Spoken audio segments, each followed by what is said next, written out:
Oremos todos. Padre Celestial, te damos gracias porque no tuvimos que esperar hasta entrar en este edificio antes de poder alabar a Jesucristo.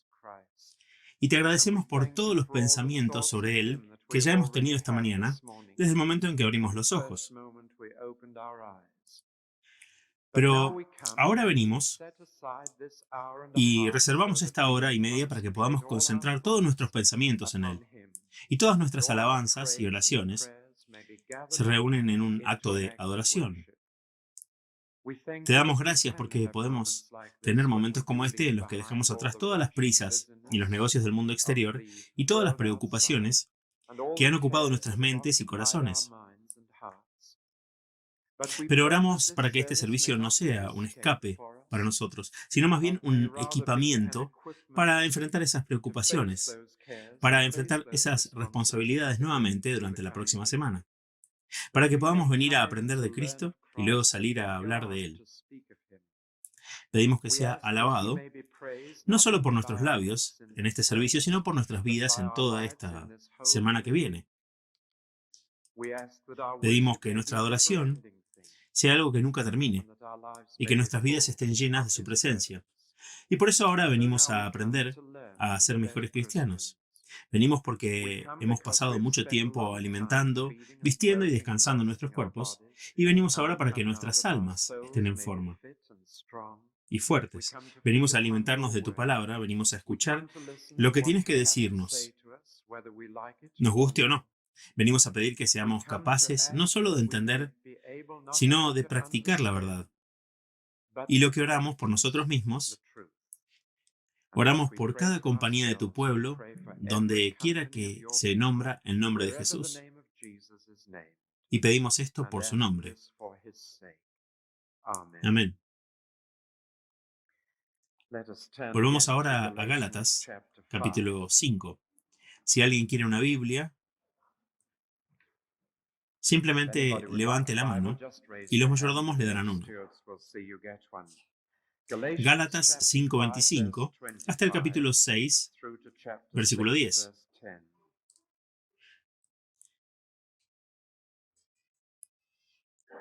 Si vivimos por el Espíritu, caminemos también por el Espíritu. No tengamos vanidad, no nos irritemos unos a otros, no tengan envidia de hermanos unos a otros.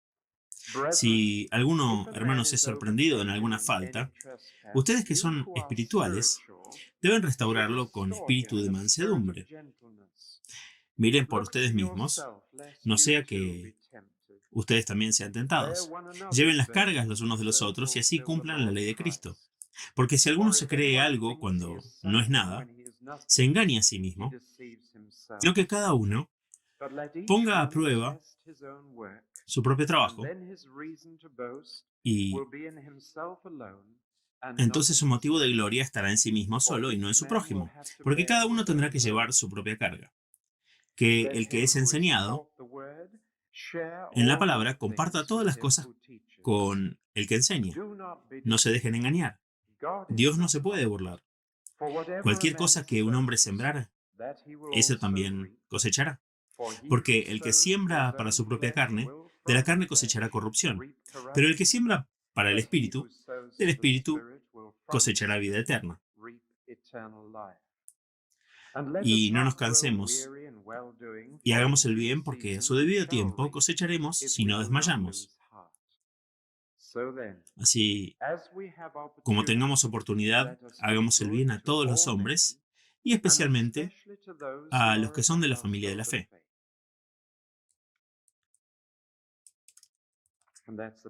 Ese es el pasaje del que voy a hablar hoy. Quiero comenzar diciendo que caminar es una actividad anormal hoy en día. No es algo que hagamos regularmente. Hace 50 años, cada uno de ustedes habría caminado a la iglesia esta mañana, incluso si hubieran sido 5 millas, y habrían estado gratamente cansados y podrían haberse relajado en esos cómodos asientos y recuperarse para el viaje a casa. De hecho, el otro día escuché de un hombre que regularmente caminaba todos los domingos 20 millas hasta la iglesia y 20 millas de regreso. Pero caminar ya no está de moda. La mayoría de nosotros manejamos hasta aquí. Y es por eso que tenemos un problema de estacionamiento y ese será uno de nuestros problemas con el nuevo edificio. Si hubiéramos estado construyendo hace 50 años, no nos hubiéramos preocupado por ello. El Consejo del Condado de Surrey está decidiendo ahora que cada nueva casa privada que se construya en Surrey debe tener espacio para 3 automóviles, 2 cubiertos y uno al aire libre, para garantizar para el futuro en Surrey. Por lo que hemos adquirido este hábito también. Han decidido que habrá una plaza de aparcamiento por cada 3 plazas en los edificios públicos, y eso también podría afectarnos a nosotros. Pero este es el mundo en el que vivimos, y el que caminar se considera algo tan increíble que pagas a la gente para que te acompañe, los patrocinas. 1 libra y 6 una milla. Los jóvenes consideran caminar como algo que solo se puede hacer por dinero, como algo tan extraordinario, un esfuerzo tal que realmente se les debería pagar por hacerlo, a alguna organización benéfica. Pero la idea de que caminar deba pagarse como si hubieras hecho algo maravilloso, algo grandioso, algo inusual, es increíble. Ahora, debido a todo esto, es tremendamente difícil de entender el Nuevo Testamento. Siempre se habla de la vida cristiana como caminar. Caminando en amor, caminando en la luz, caminando en el Espíritu, caminando detrás de Cristo. Y si estudias la vida de Cristo, te darás cuenta de que él fue un gran caminante, debe haber caminado cientos de millas, siempre enseñando mientras caminaba, en el camino, caminando y caminando. Después de su resurrección, todavía caminaba sobre el camino, incluso en los cielos. Él sigue siendo el que camina entre los candeleros. Jesús fue un gran caminante y la vida cristiana debe ser un caminar. Pero es tremendamente difícil ver eso hoy y en nuestra sociedad motorizada, en la que todos esperamos viajar a todas partes si es posible, en el autobús o en cualquier otra cosa. Es muy fácil caer en el tipo de pensamiento de que estás buscando una iglesia en la que puedas viajar al cielo, buscando una religión en la que puedas viajar, en la que tengas que hacer muy poco.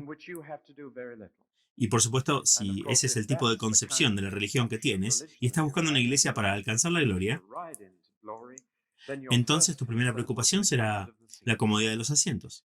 Y alguien ha dicho que deberíamos parar de cantar, estar firme en las promesas de Dios y cantar sentarse en las promesas de Dios. Es más apropiado ahora. Todo esto es simplemente para abrir el tema. En Gálatas 5, Pablo dice que vivir la vida cristiana es caminar en el Espíritu. Ahora, eso no es tan espectacular como correr, pero con mucha más frecuencia que ser exhortados a correr la carrera, nos dicen que caminemos. Puede que no sea tan espectacular, pero por experiencia sé que se llega mucho más lejos caminando que corriendo. Una de las tentaciones del comienzo de la vida cristiana joven, es querer correr antes de poder caminar, querer llegar rápido y de manera espectacular. Pero los cristianos que llegan más lejos en la vida cristiana son aquellos que persisten, que caminan con paso firme, dando un paso a la vez en el camino correcto. Una vida de 40 años caminando con el Señor te llevará mucho más lejos que 5 años corriendo mucho. Mucho más lejos. Y de hecho no podrás correr durante 40 años. Habrá momentos en los que, habiendo hecho todo, tendrás que mantenerte firme. Pero tan pronto como es posible debes volver a caminar. Así que Pablo en Gálatas 5 habla sobre cómo caminar en el Espíritu. El domingo pasado por la mañana tomamos los versículos 16 al 24 y el caminar que se describe ahí es tu caminar privado con Dios. ¿Cómo caminas cuando estás solo? Y de hecho, caminar solo es algo que cada cristiano tendrá que hacer para caminar según el Espíritu, en lugar de según la carne, cuando están solos. Lo que se refiere a nuestro caminar privado. Pero ahora en el versículo 25 se nos dice nuevamente, caminemos por el Espíritu. Desafortunadamente en la versión en inglés o en español es la misma palabra y por lo tanto nos lleva a muchos de nosotros a pensar que simplemente se está repitiendo. Pero Pablo no hace mucho de eso. Tiene mucho que decir. Y la segunda vez usa una palabra griega diferente para caminar. La primera vez, en el versículo 16, es la palabra para una persona que camina, como el gato Félix, por su cuenta. Alguien que camina paso a paso por sí mismo con Dios. Pero la segunda palabra que usa aquí es una palabra que significa caminar al paso, en fila con otros. Supongo que se traduciría mejor marchemos por el Espíritu. En otras palabras, hay dos tipos de caminar que un cristiano necesita hacer. El tipo de caminar que camina según el Espíritu por sí mismo y el tipo de caminar que camina según el Espíritu en línea y al paso con otros, que caminan también en el Espíritu. Y esto, por supuesto, golpea directamente en la cabeza cualquier idea de que puedes ser cristiano por tu propia cuenta. Cuando alguien me dice, puedo ser cristiano sin ir a la iglesia, simplemente no sé qué decir.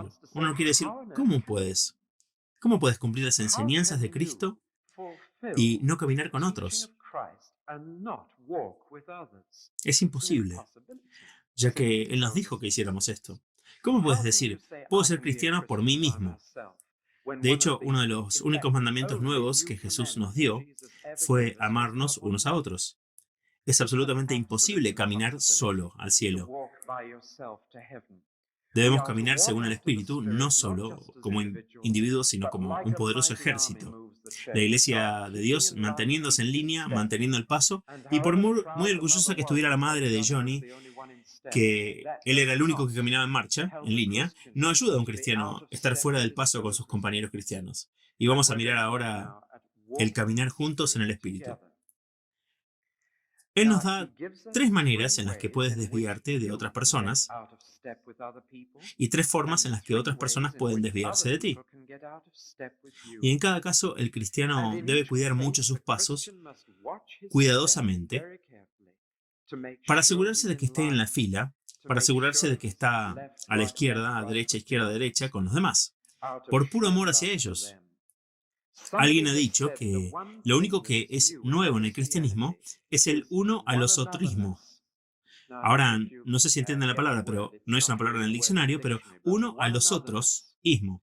Pablo dice aquí, ámense unos a otros. No se envidien unos a otros.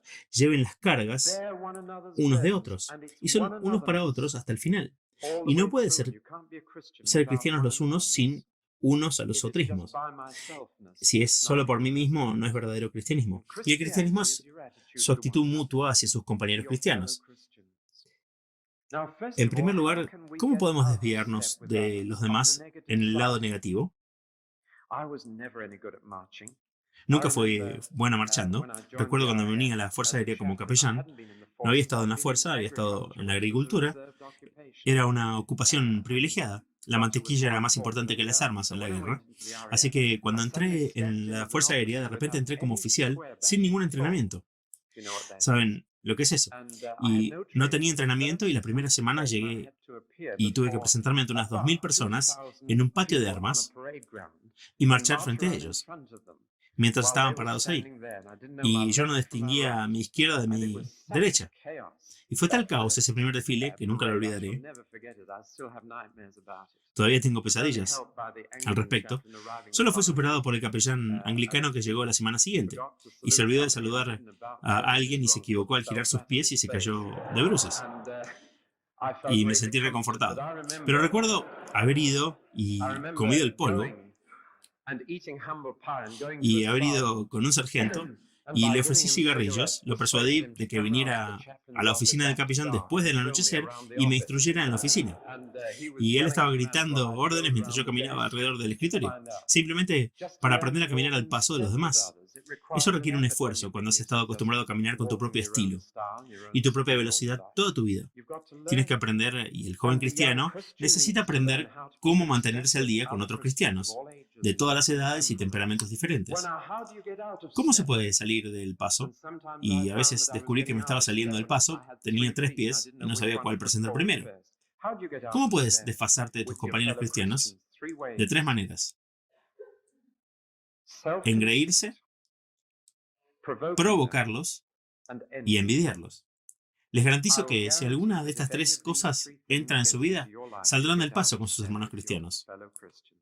Tomemos la primera, presunción.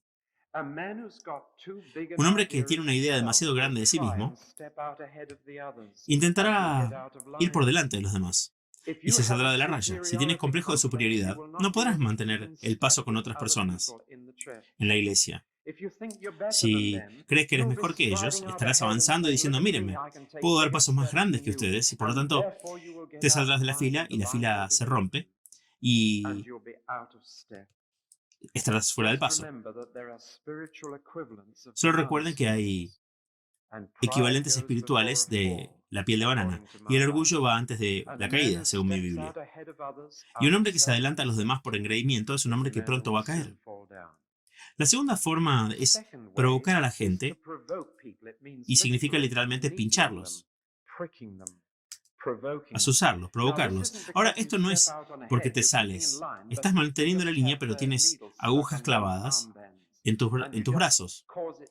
Y simplemente causa que sea muy difícil para las personas que caminan a tu lado mantenerse cerca. Y así gradualmente se alejan hacia los lados y la línea se rompe. Y el enemigo puede atravesar porque es débil. Los demás están lejos, los estás provocando. La palabra significa literalmente desafiar a una persona. Significa literalmente considerarlos como rivales en lugar de colegas. Y si estás caminando en línea y no los consideras tus colegas, sino tus rivales, y realmente los estás desafiando en lugar de ayudarlos, romperás la línea porque se alejarán de ti de lado para que puedas avanzar a través de tu orgullo. O ellos pueden alejarse de ti porque los irrita y los molesta porque no los consideras colegas. O en tercer lugar, puedes salirte de la línea envidiando a los demás y desarrollando un complejo de inferioridad. Y eso también rompe la línea de hermandad con la misma facilidad. Si tienes un pequeño toque de envidia en tu corazón, él tiene más dones que yo, él tiene una mejor posición en la iglesia que yo, a ella se le dieron ese trabajo y yo siempre lo he tenido. Si hay un toque de envidia, tú tiendes a quedarte atrás y no mantienes el ritmo. Es un complejo de inferioridad. De los dos, creo que es un complejo de inferioridad hace tanto daño a la hermandad caminando en línea como un complejo de superioridad. Así que puedes sacar una cabeza por orgullo o retroceder por envidia, y de cualquiera de estas formas rompiste la línea. Así que un cristiano no debe decir, soy mejor que tú y lo voy a demostrar. Ni debe decir, tú eres mejor que yo y me molesta. Un cristiano debe decir, todos somos colegas. No importa quién es mejor o peor que quién. Considero a los demás mejor que yo y camino en línea con ellos, y considero un santo privilegio hacerlo. Y juntos, en línea, marchan paso a paso hacia el reino. Esas son las tres maneras con las que puedes salirte de la línea y salirte del paso con tus compañeros cristianos. Y si lo haces, no estarás caminando en el Espíritu. La segunda cosa que Pablo menciona aquí, las tres maneras en que alguien más puede salirse de la línea y cómo puedes volver a alinearlo. Y este es el otro lado de esto. No solo debemos tener cuidado de mantener el paso nosotros, sino que también debemos tener cuidado de ayudar a otros a mantenerlo. Mis hijos estaban viendo una película muy divertida del Gordo y el Flaco en la televisión, La Otra Hora del Té, en la que uno de ellos era el sargento y el otro marchaba en un pelotón y se salía del paso. Así que el sargento empezó a poner a todos los demás al paso del que estaba afuera y terminó en un caos total. Simplemente no tenía idea de cómo hacer que todos siguieran el paso. Era una secuencia muy divertida. Pero de hecho, Pablo está diciendo que hay una manera correcta y otra incorrecta de hacer que las personas vuelvan a estar al día entre sí, en línea, cuando se salen de la línea. El primero, por la forma en que ustedes se dan cuenta ahora que dice hermanos. Hermanos, soy el guardián de mi hermano si soy cristiano. Es asunto mío si mi hermano está fuera de la raya. Es asunto mío si mi hermano no está en sintonía con los demás. Entonces es mi preocupación. Hermanos, tus hermanos. Ese es el llamado. No está apelando a un grupo de personas que son solo miembros de un club. Está apelando a hermanos. Y en cualquier familia verdadera, si alguien cae, el resto de la familia lo levanta. ¿No es tan natural en una familia? Y en una iglesia, si alguien se cae, no solo chismorreas sobre esa persona y dices, ¿no es terrible? Y dejas que se cocine en su propio jugo. Lo levantas, lo pones arriba. Hermanos, manténganse a raya, en línea. Aquí hay tres situaciones. Aquí está la primera. Si un hermano es alcanzado en transgresión, ¿qué significa eso? Significa que si uno de tus hermanos cristianos tropieza, resbala, se desliza, cae, eso le puede pasar a todo cristiano. Y la mayoría de nosotros probablemente hemos resbalado o caído desde que nos convertimos en cristianos. Y otros cristianos saben lo que sucede. Entonces, si se trata de una verdadera familia de hermanos cristianos, tan pronto como alguien ha resbalado, los compañeros cristianos que saben hacen todo lo posible para levantar a esta persona, levantarla de nuevo y hacerla caminar de nuevo. Esa es la reacción instintiva. No golpearlos cuando están caídos, hablando de ellos, sino rodeándoles con amor y levantándolos y diciéndoles que vuelvan a la fila, rápidamente. Se han caído, han tropezado, estaban tomados por sorpresa y dominados por la tentación y cayeron. Recuerdo que esto sucedió dentro de los límites de una universidad cristiana y un estudiante cayó durante aproximadamente 3 días. Ningún estudiante en la universidad pudo concentrarse en el trabajo. Nunca lo voy a olvidar. Estaban tan preocupados que simplemente rodearon a este chico con su oración y su amor y continuaron orando, hasta que lo recuperaron y volvió a caminar con ellos. Tomó aproximadamente 3 días, y la universidad casi no hizo nada más durante 3 días, pero fue un hermoso ejemplo de amor cristiano y compañerismo. Hermanos, si alguien es alcanzado en transgresión, si caen, ustedes, que son espirituales, lo que significa que no intenten levantarlos, a menos que sean espiritualmente fuertes, a menos que estén llenos del Espíritu Santo, pero recójanlos y luego ayúdenlos a caminar junto con ustedes. Pero háganlo con un espíritu de mansedumbre y gentileza, porque tú podrías haber sido la persona que cayó. Y solo un hombre realmente espiritual puede hacer eso, suavemente, porque solo un hombre espiritual sabe que podría haber estado en el suelo al igual que la persona que cayó. Un cristiano no espiritual va a decir, bueno, ¿de qué otra manera te metiste en este tipo de problema? Si solo me hubieras copiado y vivido como yo vivo, no te habrías metido en este lío. Y golpeará al pobre tipo en el suelo. Una vez estuve hablando con un hombre cuyo trabajo es enderezar autos. Volvemos a los autos otra vez. Y tiene un trabajo que creo que prosperará en los próximos años. Hoy está en una muy buena línea y está enderezando curvas de autos. Y una vez me dijo que si tu auto tiene una abolladura en el ala o en la carrocería, como esta, lo peor que puedes hacer es tomar un martillo y golpear esa abolladura desde la parte de atrás, que es lo que la mayoría de nosotros haría. Dijo, lo que tienes que hacer es golpear suavemente alrededor de la burbuja y seguir golpeando muy suavemente hacia el centro. Y me dijo que gradualmente se resuelve, suavemente golpeando alrededor del borde de la abolladura. Y gradualmente obtienes la solución, pero con un golpe en el medio se romperá y vas a tener otros bultos desagradables. Eso es lo que Pablo está diciendo aquí. Si alguien se ha caído y un cristiano no espiritual trata de levantarlo y le dice, vamos, ponte de pie, ¿por qué haces eso? Romperán a este cristiano. Pero una persona espiritual puede restaurar y reparar suavemente. La palabra que se usa aquí es la palabra que se usa para fijar un hueso para que vuelva a crecer bien, y no puedes hacer eso brutalmente. Tienes que ponerlo suavemente en su lugar, y por eso él dice que eso es lo primero que hay que hacer. Si alguien se sale de la línea al caer en un pecado y hace mal, entonces tú, que eres espiritual, debes recogerlo suavemente y volverlo a alinear lentamente, recordando que tú también podrías haber sido el que cayó. Ahora, la segunda cosa es que si alguien está llevando una carga demasiado grande, es probable que se desvíe y se atrase. Y la manera en que la comunidad de locura es sobrellevar las cargas de los demás. Una vez más, la imagen es completamente simple, no necesito explicarla. Pero si muchos soldados caminan en fila y un pobre soldado lleva el arma antitanque en la espalda, tarde o temprano se saldrá de la línea. Y esto es lo que sucede en una comunidad. A veces un cristiano está llevando una carga demasiado grande, una carga aplastante, algo que los está abrumando, y no pueden seguir el ritmo. Y en lugar de simplemente decir, fulano de tal se queda atrás, Pablo dice, lleven las cargas unos de los otros. Si un hombre o una mujer lleva demasiado peso, el resto de ustedes debería decir, vamos, denme un poco más. Debo quitártela de encima. Puede ser una carga absolutamente práctica. Puede ser una mujer cuyo marido está en el hospital y necesita cuidado de los niños. Quitarle la carga por un tiempo. Puede ser algo profundamente espiritual.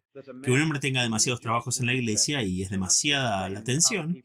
Y que otras personas deberían unirse y decir que no deberían estar haciendo todo esto él solo. Lo vamos a hacer juntos. Llevar ese trabajo, las cargas los unos de los otros, y así cumplir la ley de Cristo. Pero ahora agrega una cosa extraña. Y esa es la palabra sobre el orgullo. Pero si alguna piensa que es algo cuando no es nada, se engaña a sí mismo. ¿Por qué dice eso aquí? Les voy a decir por qué. Según mi experiencia en el trabajo pastoral de una iglesia durante más de 20 años, lo único que impide que las personas carguen las cargas de los demás es el orgullo.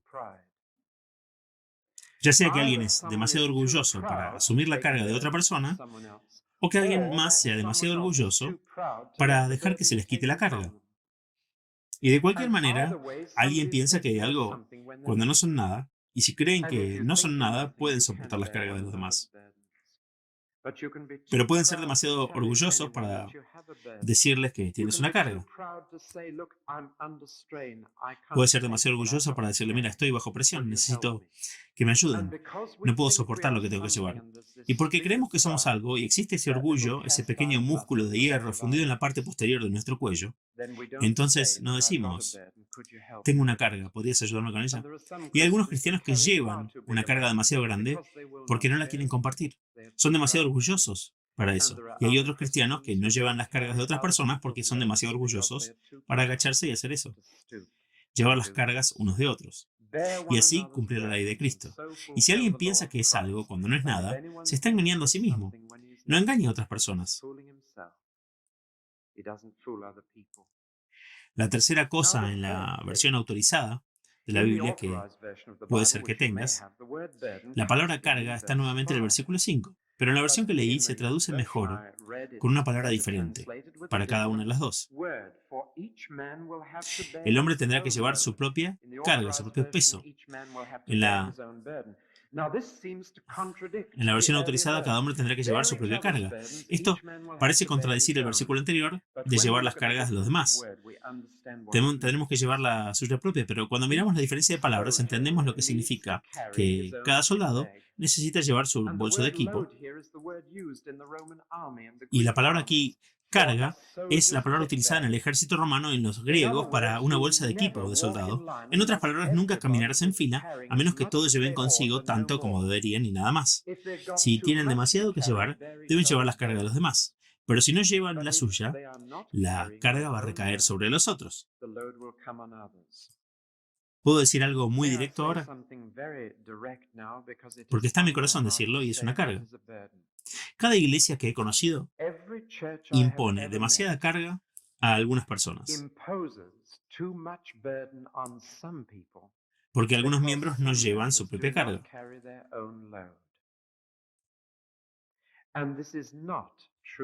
Y esto no es comunidad verdadera.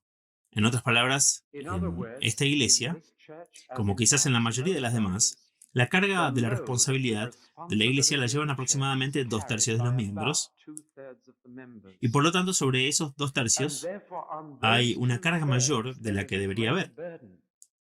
Si Dios pone miembros en una iglesia, lo hace porque en esa iglesia cada miembro es necesario para llevar su equipo, su carga. No hay espacio para pasajeros en el tren del Evangelio, solo tripulación. Y si cada miembro que no tiene toda la responsabilidad que debe bajo Dios y no hace el trabajo que Dios quiere que haga, entonces, ¿qué va a suceder? La carga se desplaza hacia abajo y los que están dispuestos se les pide que hagan más y más. Vi que esto sucede muy a menudo y les digo a los miembros que no están llevando su carga. ¿Se dan cuenta de lo que les están haciendo los demás? Si somos miembros de una iglesia, entonces nuestra responsabilidad es preguntar, ¿cuál es mi mochila? ¿Cuál es mi carga? ¿Es enseñar en la escuela dominical? ¿Es repartir libros en la puerta? ¿Es ayudar a mantener el edificio limpio y cómodo? ¿Es ayudar con el programa de extensión? ¿Es para ayudar con las visitas? ¿Es para ayudar con los grupos de compañerismo? ¿Cuál es mi carga? Y cada miembro que no lleva la carga estará sobrecargando a otro. Entonces Pablo dice, cada uno de ustedes debe llevar su propia carga. Y solo entonces podrán llevar las cargas unos de otros. Porque entonces, y solo entonces, la carga se reparte adecuadamente. Ahora perdónenme por ser directo, pero paso lo que dijo Pablo a los Gálatas. Es muy importante que no haya parásitos en la hermandad. De hecho, Pablo dijo una vez a la iglesia en Tesalónica, si hay un miembro de la iglesia que no quiere trabajar, tampoco va a comer. En otras palabras, no den caridad, ni comida, ni dinero a aquellos que no quieren trabajar, si pueden. Eso no es amor cristiano, es puro sentimentalismo. Que cada uno lleve su propia carga. Tengo la ambición de ser algún día pastor de una iglesia donde cada miembro lleve su propia carga y donde, si algún miembro se sobrecarga, los demás puedan ayudar de inmediato. Lleven las cargas unos de los otros. Estamos en un ejército y en un ejército no podemos permitirnos el lujo de que un solo soldado no haga su parte de alguna manera. Sé que algunos de ustedes no pueden dedicar mucho tiempo y no pueden ser tan activos como desean, pero pueden llevar la carga de la oración. Anoche tuvimos una palabra muy desafiante, una palabra muy útil del reverendo Frank Woodman en Aldershot, en nuestra asamblea de asociación. Terminamos leyendo Josué peleando contra los amalecitas en el valle, todos jóvenes teniendo una gloriosa batalla en el valle, mientras en la montaña Moisés levantaba sus manos hacia Dios y sus manos estaban cansadas, pero Aarón y Hur los sostuvieron y durante todo un día estuvieron orando por la batalla. Y Frank Goodwin dijo, jóvenes, algo así como esto, jóvenes, mientras pelean la batalla, recuerden que ganarán porque hay gente mayor en la montaña orando por ustedes. Así es como se lleva la carga. Cada persona debe llevar su propia carga en este sentido. Tal vez no puedan ser muy activos, pero podrían estar arriba de la montaña con las manos en alto, ayudando a llevar la carga, llevando tu parte de responsabilidad. Menciona entonces, y no voy a darle mucha importancia, porque no necesito hacerlo, una de las formas en que se lleva la carga mutua es el principio de los maestros cristianos apoyados y aquellos que piensan que no hay caso para un ministerio apoyado financieramente en la Biblia, no han leído 1 Corintios 9, 1 Tesalonicenses 2, Filipenses 4, 1 Timoteo 5, 2 Corintios 11 o este capítulo de aquí. Pero aquí dice que el que es enseñado en la palabra debe compartir las cosas con el que enseña. Y eso significa que si recibes ayuda espiritual de alguien que te da tiempo para alimentarte, entonces la devolución es ayuda material. Así es como soportan las cargas unos de otros. Pero no necesito decir nada sobre eso, porque benditos sean en su bondad, ustedes entiendan eso. Y me apoyan a mí y a mi familia para que pueda enseñarles los domingos y me dan el tiempo para preparar la comida para ustedes. Pero eso es solo otro ejemplo de cómo ayudar a mantener en línea para que sea de beneficio mutuo. Llegamos ahora al final del pasaje que he leído, versículos 7 al 10.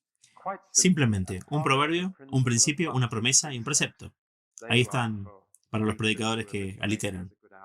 Hay un buen ejemplo. Primero que nada, el proverbio. La ley de causa y efecto. Lo que pones es lo que obtienes. Esa ley de Dios se aplica a lo largo de la vida. Se aplica a tu sueldo bancario, se aplica a tu jardín. Si siembras coles, no van a florecer pensamientos. Lo que pones es lo que obtienes. Se aplica a la vida social. ¿No es gracioso? Pero a veces, el mismo domingo, dos personas me dicen esto. Uno dice, ¿qué iglesia tan amigable que es esta? Y el otro dice, oh, qué iglesia tan hostil. El mismo día. Y ninguno de los comentarios me dice nada sobre la iglesia. Ambos comentarios me dicen algo sobre la persona que lo hizo. Francamente, lo que obtienes de una iglesia es lo que pones en ella.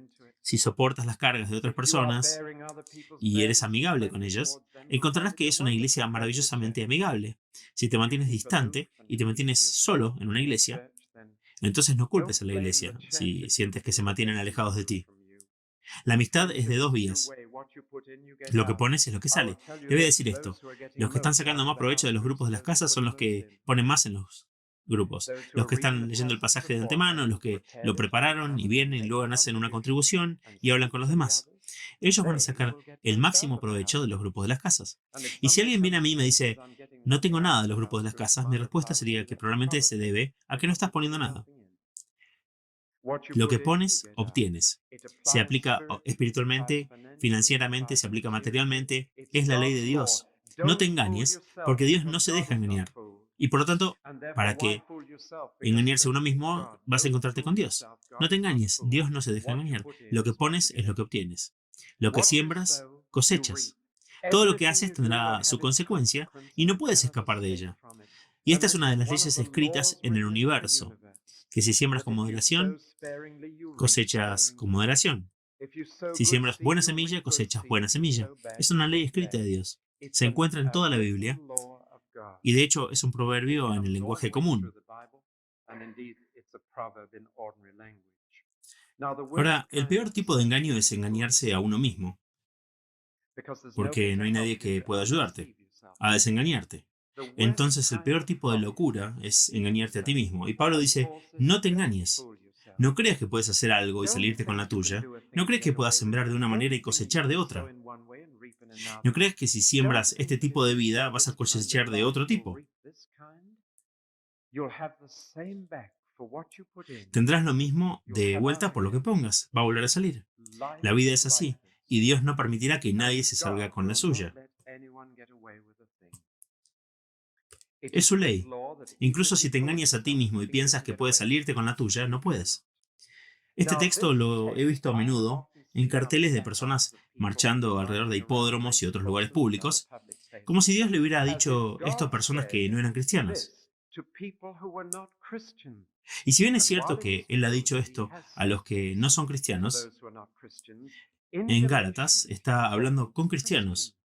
Y está diciendo a cristianos, no se engañen, si ustedes son como cristianos, siembran para la carne, de la carne van a recoger una cosecha.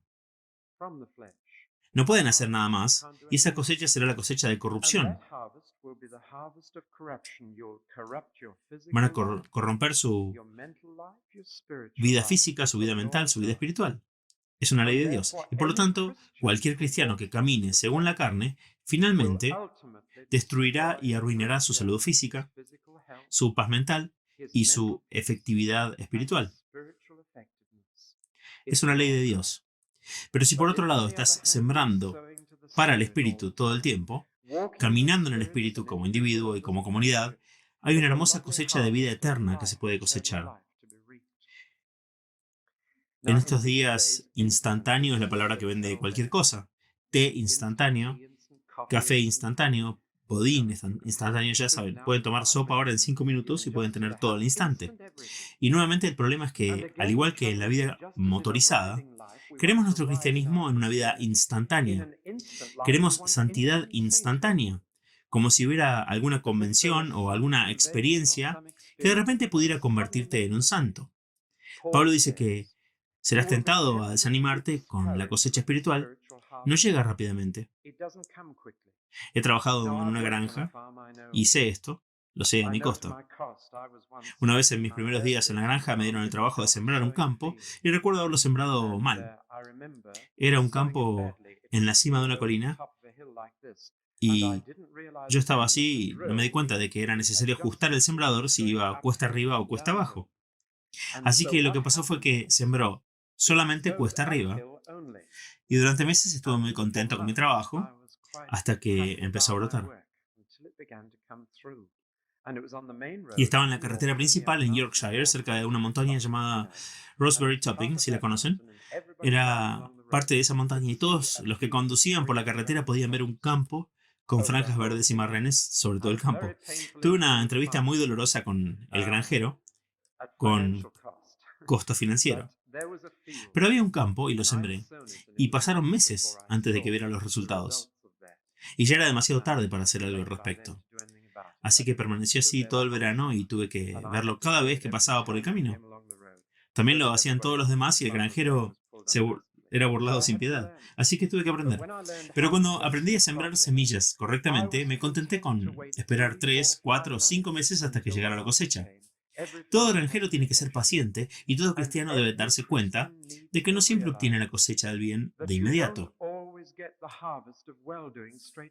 Así que no se cansen de hacer el bien. No se desmayen, no se rindan. Pueden pasar años antes de que vean el fruto de su trabajo. Una maestra de escuela dominical una vez abandonó la escuela porque no veía ningún resultado en su trabajo. Pero durante la guerra, un soldado estaba moribundo en el frente y le dijo a uno de sus amigos: por favor, escribe a la señora tal y dile que lo que me dijo en la escuela dominical ahora me está ayudando a morir. Y la carta llegó hasta Inglaterra a la maestra en la escuela dominical. Y ella se había dado cuenta que se había dado por vencida porque no vio la cosecha rápidamente. Por eso había dejado de hacerlo. Y Pablo dice que es una ley de Dios que si siembras, cosecharás. Así que no te canses de hacer el bien, no te rindas, porque no hay frutos instantáneos. Cosecha instantánea.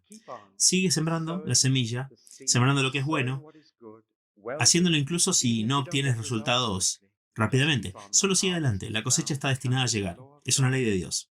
Y así como un hombre que se hace el tonto algún día pagará la cuenta, el hombre que camina en el Espíritu un día verá una cosecha maravillosa. Y por lo tanto hacer el bien a todos los hombres, especialmente a los que son de la familia y de la fe. La caridad empieza por casa. Un cristiano que está tan ocupado haciendo cosas fuera de su iglesia, nunca ayuda a los demás compañeros, no está cumpliendo la ley de Cristo.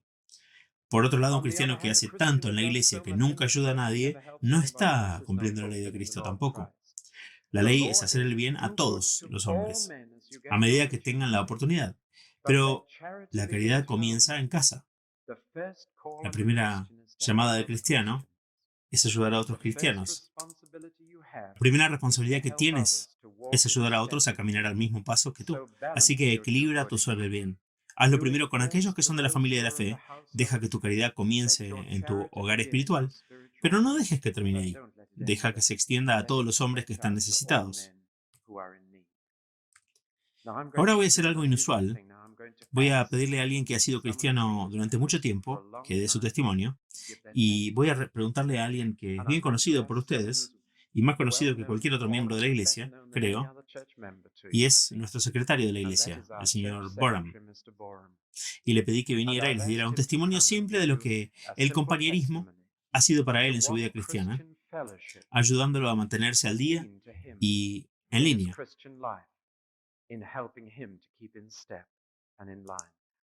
¿Podrías venir directamente ahora, Philip, y compartir eso con nosotros?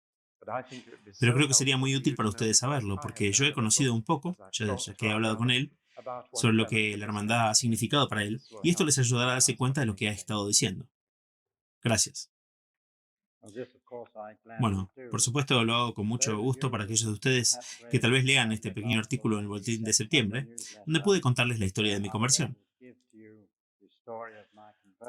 Deben haberse dado cuenta de que eso era simplemente la punta del iceberg, que debe haber mucho más detrás de esto, y esta mañana les voy a contar un poco más de esta historia. Cuando encontré al Señor por primera vez, el pensamiento más importante en mi mente fue, por supuesto, que era un pecador salvado por gracia y que iba regularmente a la pequeña iglesia donde encontré al Salvador, y tenía una ambición: ser aceptado por la iglesia, sentir que podía pertenecer a una iglesia, pese a ser pecador, y miraba a los ancianos y a los diáconos y a los trabajadores y los de otras iglesias, y tenía esa gran ambición de que tal vez en los años venideros, o cuando consiguiera yo estuviese más viejo, tal vez podría alcanzar su estándar. Y esto fue lo que podía esperar. Y el Señor me llevó a un gran cambio de pensamiento, y así fue como lo hizo. Al mismo tiempo que me convertí, había otro joven, un poco más joven que yo, y estuve algunos años de compañerismo con él, y pensé que era un joven cristiano encantador. Y él enfermó, y después de una enfermedad muy larga y dolorosa, un cáncer, murió. Y esto, en mi joven fe, me sacudió y no pude entenderlo. Después del funeral, conocí a otro joven que también era de mi edad y se convirtió casi al mismo tiempo. Y estábamos hablando y descubrí que si mi fe había sido sacudida, la suya se había hecho añicos. Y tuvimos una larga charla y solía recordar que cuando visité al primer joven enfermo, aunque mi fe había sacudido, nunca se lo hice saber. Traté de ser fuerte en el Señor y descubrí que mientras hablaba con este joven, que había tenido su fe terriblemente destrozada, pude ayudarlo y el resultado fue que finalmente pude caminar por el camino cristiano con él, uno al lado del otro. Pero el Señor se apoderó de mí en este incidente y muy claramente, y sin sombra de duda, me dijo que tenía algo que dar y algo que recibir en una comunidad de iglesia. Y que estas encantadoras personas cristianas que habían sido tan maravillosas conmigo en mis inicios, en la fe, ahora tenían algo que recibir de mí. Y pude brindarles cosas a esa iglesia y el Señor me mostró que no solo debo ser un pecador salvo por gracia y justo en la iglesia,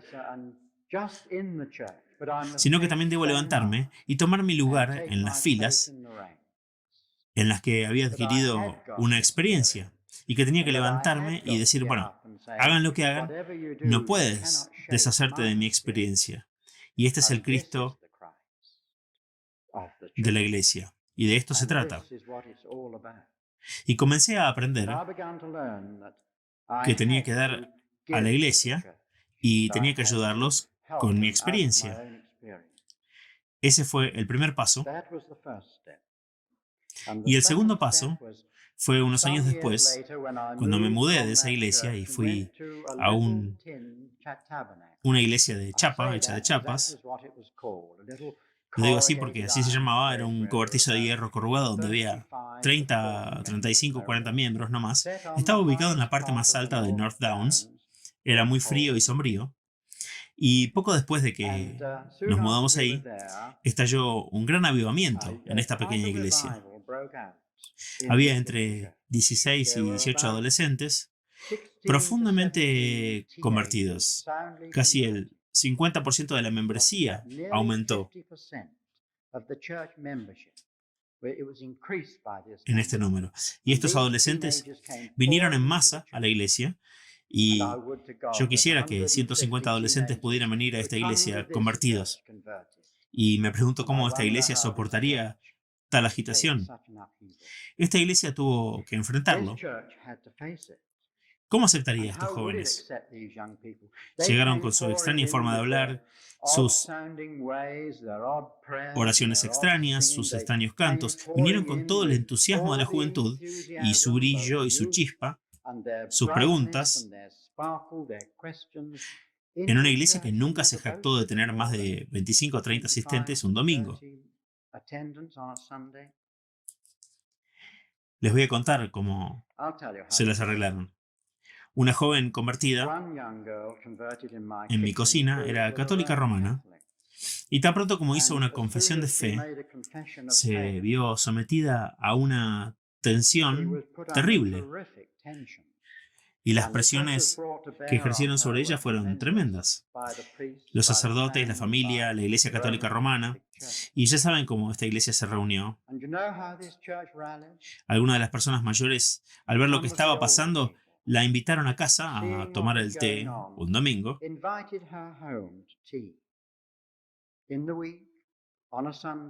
Entre semanas, y nunca le preguntaron a ella sola. Le preguntaron a varios otros jóvenes, personas siempre al mismo tiempo, todos invitados juntos, y toda la iglesia la rodeó y la fortaleció y la sostuvo.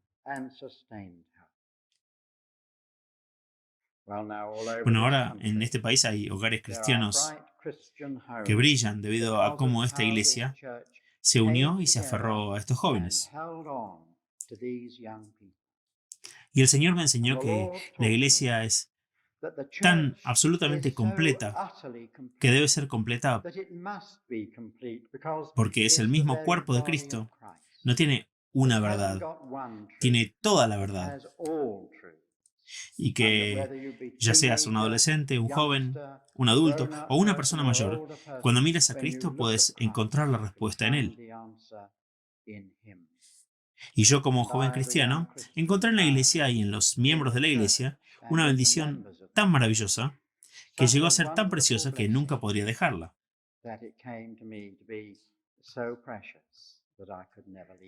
Eso es parte de mi testimonio del valor de la iglesia en una vida cristiana.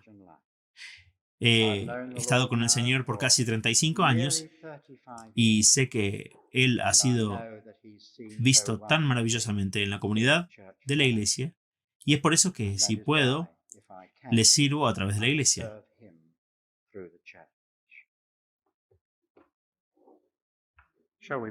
Oramos.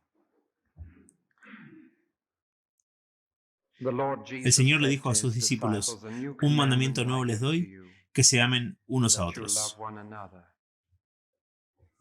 En esto sabrán todos que son mis discípulos, que tienen amor los unos por los otros. Señor, que rogamos que nos enseñes como comunidad, como hermanos en Cristo, no solo a caminar el camino cristiano, cuando estamos solos en la cocina, en la tienda, en la fábrica, el campo, la oficina, donde quiera que estemos.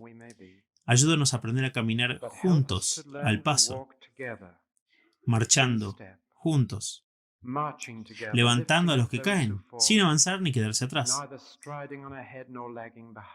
sino juntos, tomados del brazo, marchando hacia adelante. Oramos para que al llegar a la mesa del Señor esta mañana no sea una comunidad privada, sino un acto del cuerpo de Cristo, para que al discernir el cuerpo no podamos jugar con la muerte de Cristo y comer y beber indignamente, pero amándonos unos a otros. Podemos reunirnos como familia para reunirnos alrededor de una comida, una mesa familiar con nuestro hermano mayor, como Señor Salvador, y acoger en esta comida incluso a Jesucristo, nuestro Señor. Y concédenos que durante la próxima semana podamos continuar haciéndolo, amarnos unos a otros, amor a aquel que nos amó primero. Gracias por todos los cristianos que nos han ayudado a crecer, que nos han levantado cuando caímos, que nos han animado, y oramos para que no solo recibamos esto, pero concédenos que pronto podamos dárselo y ayudarlos a los demás también por Jesucristo nuestro Señor. Amén.